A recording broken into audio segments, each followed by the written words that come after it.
Welcome back, everybody. This is almost the end. This is your penultimate, probably, daily update to the state of the Malazan Empire for now, because we're reaching chapter 23 of the Crippled God. That's right. I've only read one chapter today, but in audio, it's like 4.5 hours long, so I figured that's like sort of the average from what I did like recently anyway. And we're gonna do the next one tomorrow, which might be the final one. Chapter 24. And then maybe I'll also go through the two epilogues, or maybe I'll leave those for like a final looking back at everything video. We'll see how I feel about that tomorrow. I also sincerely, seriously need to find some stuff in my room, and my room's a mess, so that can take a while because looks like I might get like a shot against that damn virus out there on Friday, and I need to find like medical documents before then that are very much missing in action, or have been for years. So we'll see how that goes. Anyway, let's get started. That was like, cheers.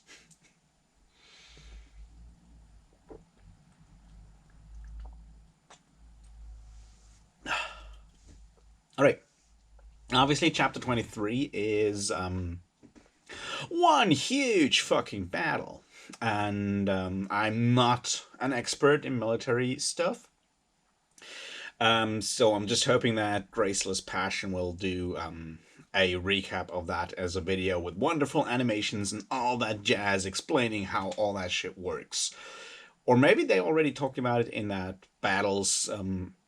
Malazan Battles collaboration that Graceless did together with Iskar Jarak and Ruth and Bud that I have not seen yet, so I don't know.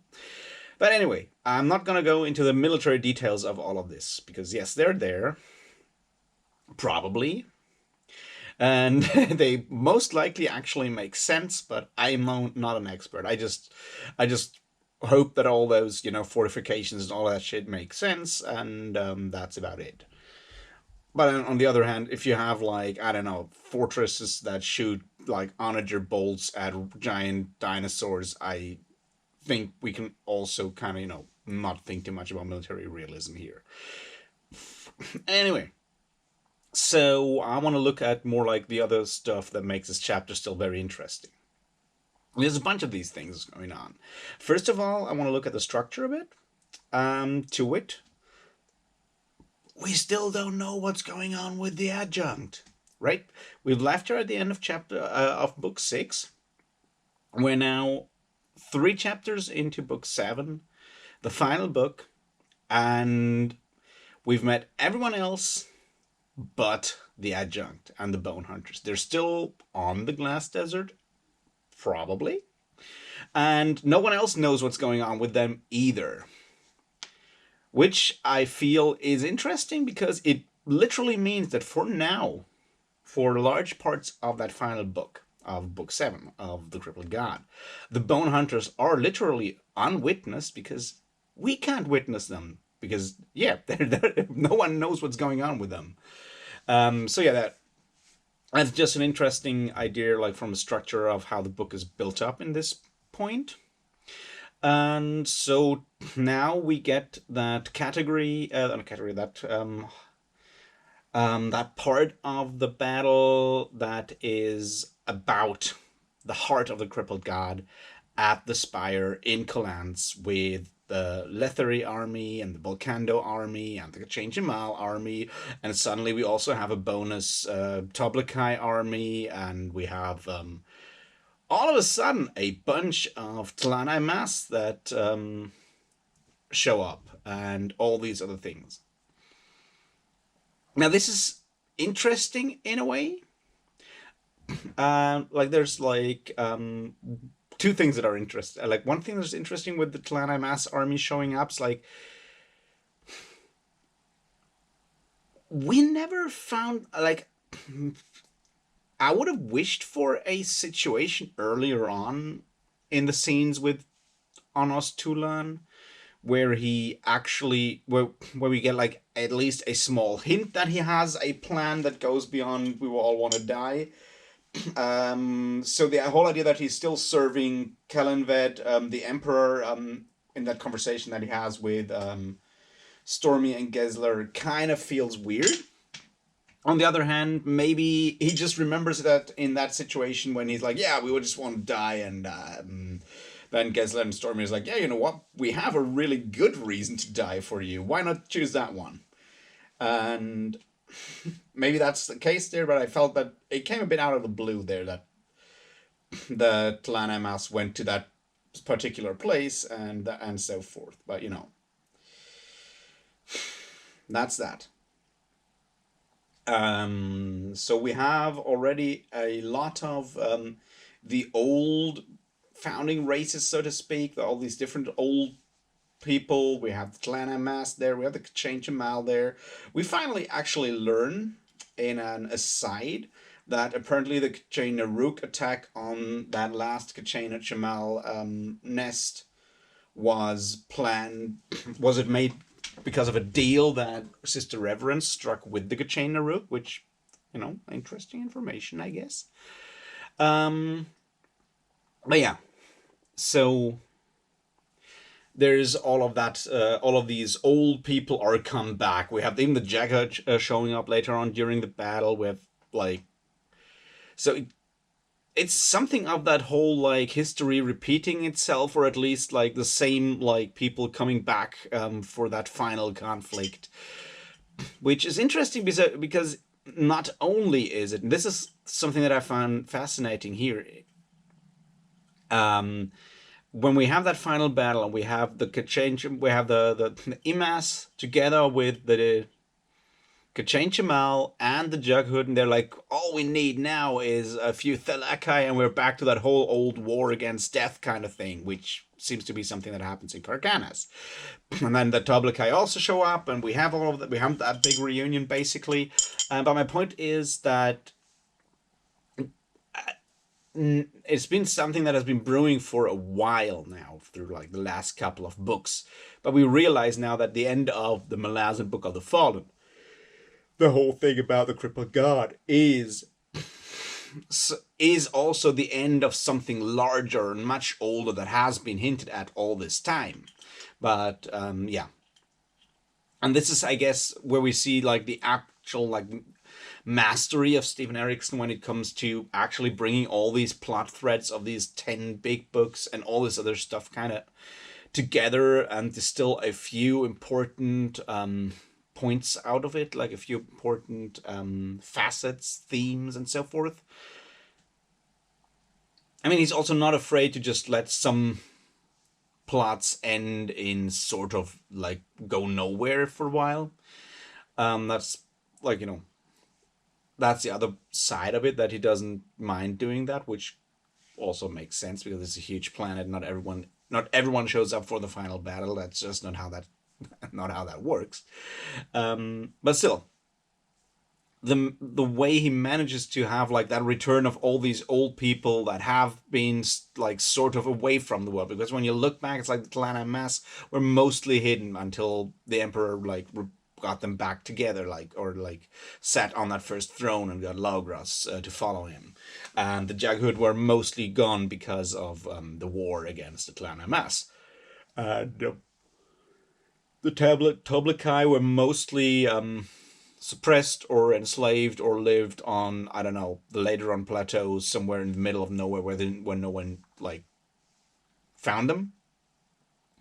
And yeah, the Kachin Jamal were also basically thought extinct or gone. And it's like you have all of them coming back and joining in this huge effort against the Forkral Assail, which, you know, is kind of sad that sort of the Forkral Assail are one of the founding people and still outside of all of this. But that's, you know, we need to look at that later on. But yeah, the point is that you have, and it's pretty well said at some point when Caliph is talking with Gunth Mac about this idea that it's sort of the Kachin Jamal come back to life, and by coming back to life, they mean like take an active part, an active role in the fate of the world. And this I feel is the interesting bit here. Is like we realize that now. Obviously, that's something of a dumb thing to say, that it's about the fate of the world, because it's a fantasy story, and a lot of like epic fantasy has at some point the fate of the world at stake. You read your Lord of the Rings, of course they have their fate, have the fate of the world at stake at some point. But here I feel it's more obvious in a way, because we see the way that Steven Erikson brings up themes like the destruction of nature and all of that. It's not just a Dark Lord conquering the world and being an asshole to everyone. It's literally the destruction, the future of the planet, in a like way that any like species can survive, any intelligent species, but also obviously other species like animals. And it's literally the fate of the world is at stake here.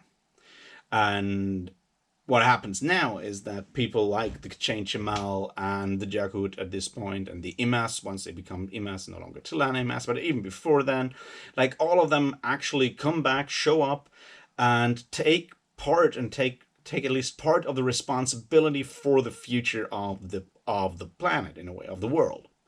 And this has been something that has been brewing for a while. This has been brewing for a while. I figure it's important to understand that in the view that how the Malazan world works, it's not like one individual species can decide the future of the planet, or of the overall like ecosphere, or whatever you want to call it, of the world, basically. That's not how this works. It only works if like all the sentient races, all the sentient people collectively or together decide that they want to work together, because once again, it's an ecosphere. All these things are interlinked. You can't just like have one like people on the top and that's it. That's not how this works. It's like all these small interlinkages and so forth. So that's why all those need to come together and work together to find a way into the future to make sure that the world will survive, and that there will be a future. So once again, in a way, what they are doing down there, when they are fighting all together against the Kalansi led by the Fokra Sail, and they're making that joke about the war against death. What they're doing here is, in a way, once again, waging that war against death.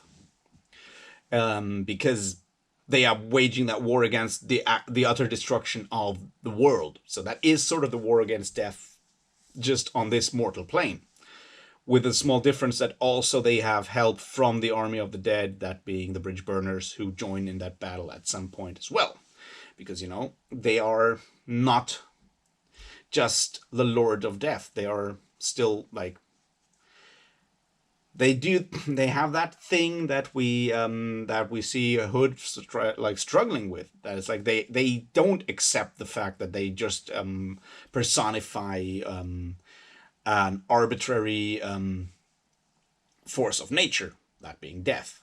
They are actually still, in a way, human, or at least people with some kind of personality and a sense of morals, in a way. So obviously they also have a stake in that whole idea of the continued existence of existence, so to speak.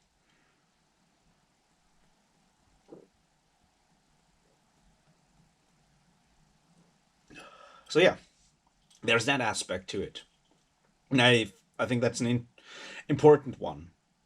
But then at the same time, what we have, that thing that Steven Erikson is so incredibly good at, that is like boiling it also down to the very, very, very personal, small human scale, right?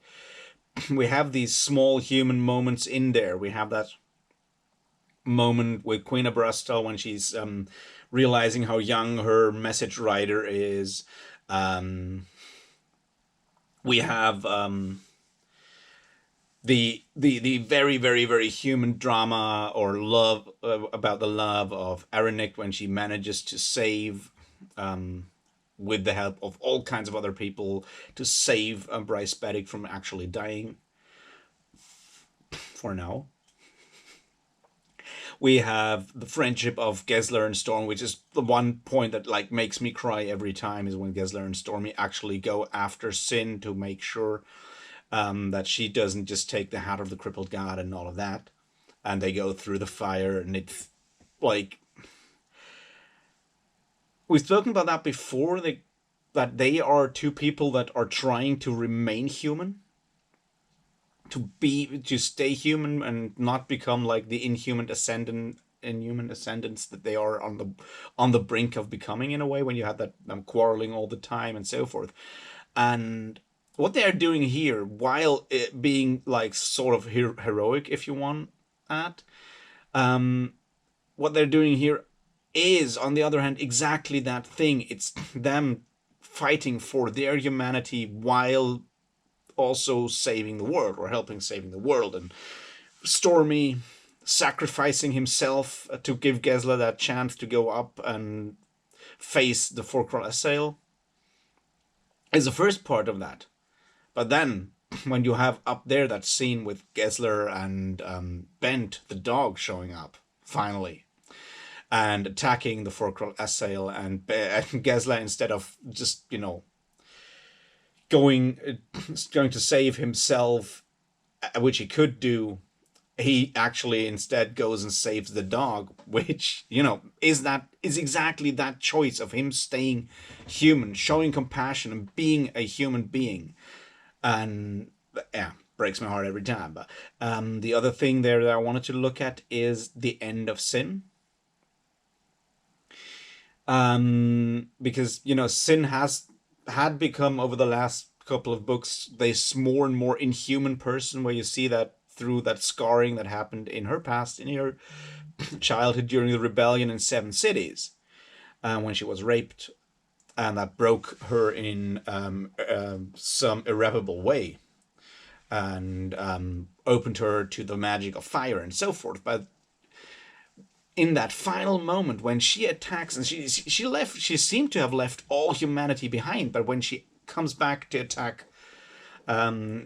attack Stormy after he kicked her, like threw her down the spire, basically.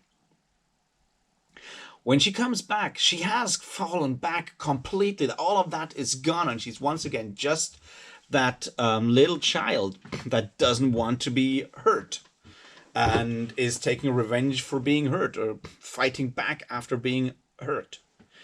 And that is something that I found like very, very powerful in that moment, that it's not that, because that drives home again that her, like, all of her inhumanity is the result, once again, of trauma, of of a lot of trauma during her childhood, which, is something that has, happens a lot there. On the other hand, we obviously have Grub finally, becoming more than just a boy, more than just a moping boy, by actually taking action, becoming a soldier. And we'll look more at that question of whether he is came into being as, like, all the wishes and needs and pain and all of that of the Chain of Dogs, and is the personification of the Chain of Dogs, which we have, was mentioned before, and the idea of whether that's possible or not. And I guess, on the other hand, though, the idea that if he is a personification of all of that, what happened in, like, during the Chain of Dogs, the interesting thing is that he has turned out as a rather, like, compassionate person in the end. So yeah, there is that aspect to it as well.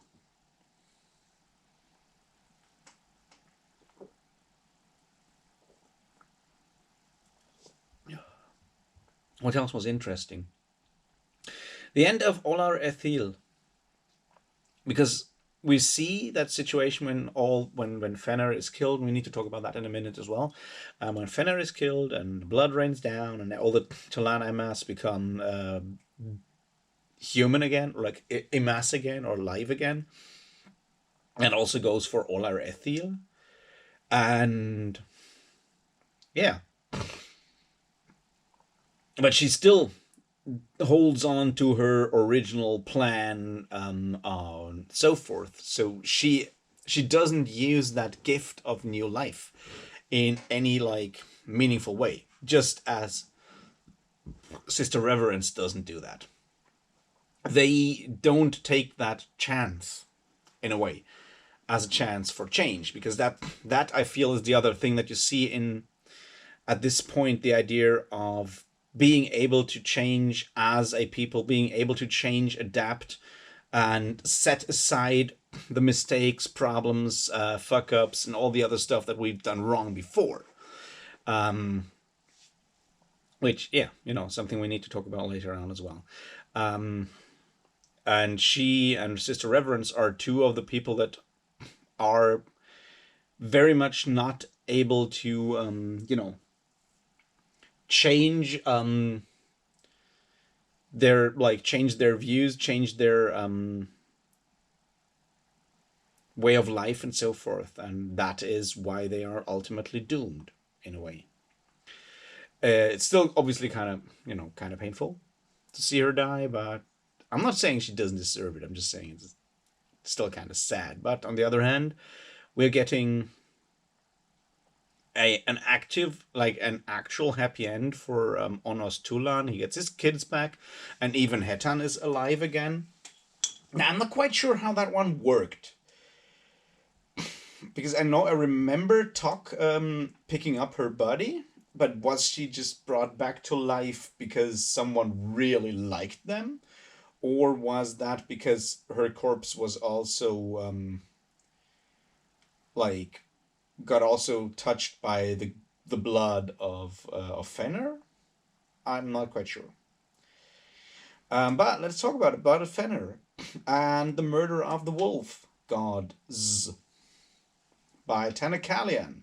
And then we think about the fact that Treach, the Tiger of Summer, is also dead because Kilava killed him together with Gruntle and the dragon in a way. So there's that. And what that means is that at the end of the Crippled God, all those gods of war that we've known over the books, that's being the Wolves of Winter, the Tiger of Summer, and the Boar of Summer, are all dead. The other one, the giant bear from Toll the Hounds, is also dead. So yeah, all the gods of war are dead. Now that's an interesting thing that we need to that I found like fascinating when you look at it. All those gods of war that we've met throughout the stories so far have all been animals. Now we know obviously that Trake was a soul taken first hero and so all of that, but they all had animal forms, and they are all killed now. All of those gods of war are dead, and there's only humans left, which I think has a point there, which kind of shows that while like in earlier times, like humans when they started worshipping gods of war, picked animals for their ferocity, their like implacability, their like all these different aspects of a warrior that you want to have, like bravery or cunning or ferocity, whatever. We picked all of those for our gods of wars, like our almost like totem or whatever animals, because they embodied something that we found noble, perfect, a quality that we wanted in our warriors. And the fact that all of those are now killed in that final war by humans or Tablikai or whatever kind of shows us that we've maybe have reached that point where humanity has become so good at waging war and so much better, more like the embodiment, the personification of war than any of these other gods. So the idea of humanity while waging war, killing the gods of war, is something that I find a very I don't know, fitting image in a way. I thought it might be worth pointing out that like all the gods of war have been killed at this point.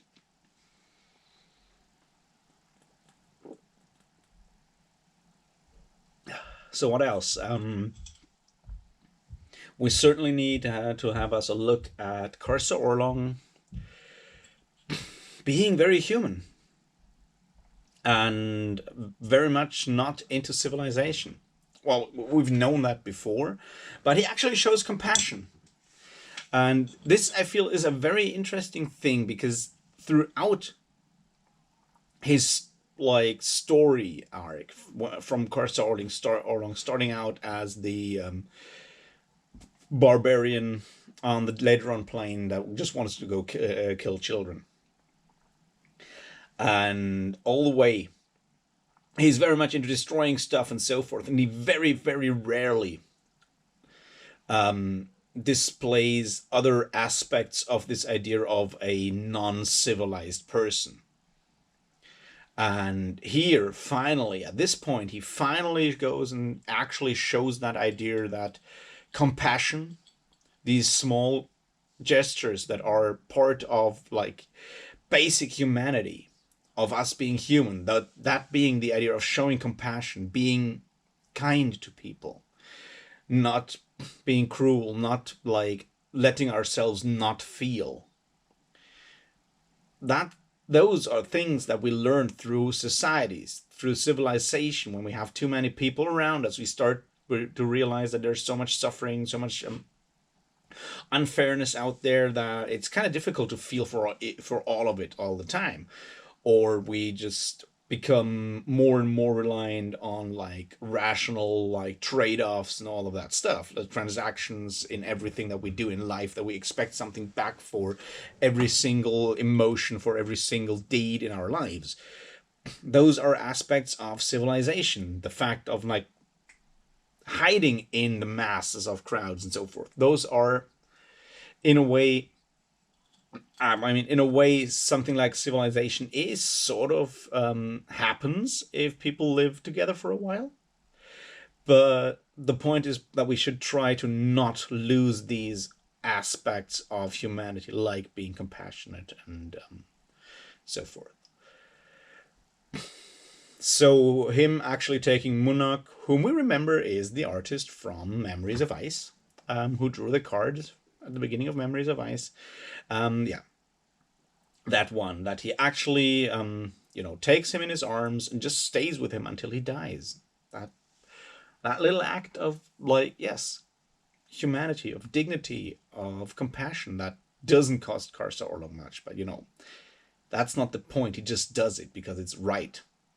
And this I guess is once again that point that makes the ending of this book, all in all, so important and so powerful. That what the people in the end of this book do, all of them, whether it's Krukava when she goes back and tries to, talk the Perish Helms, Grey Helms back to not being dickheads, whether it's Gessler and Stormy trying to stop Sin, or Gessler's trying to save the dog, which, is really cool.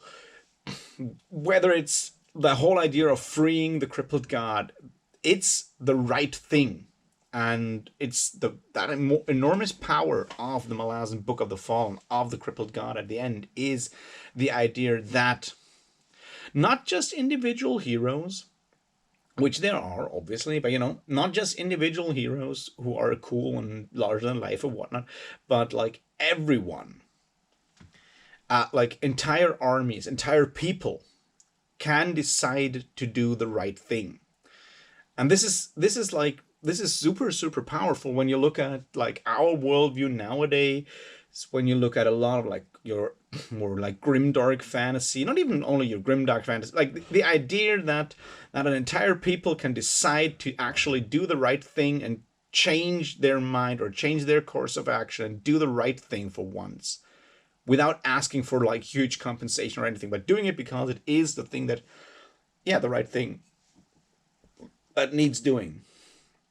That is an incredibly powerful message right there. And that's something that starts showing up here yet again at the almost end of the Crippled God.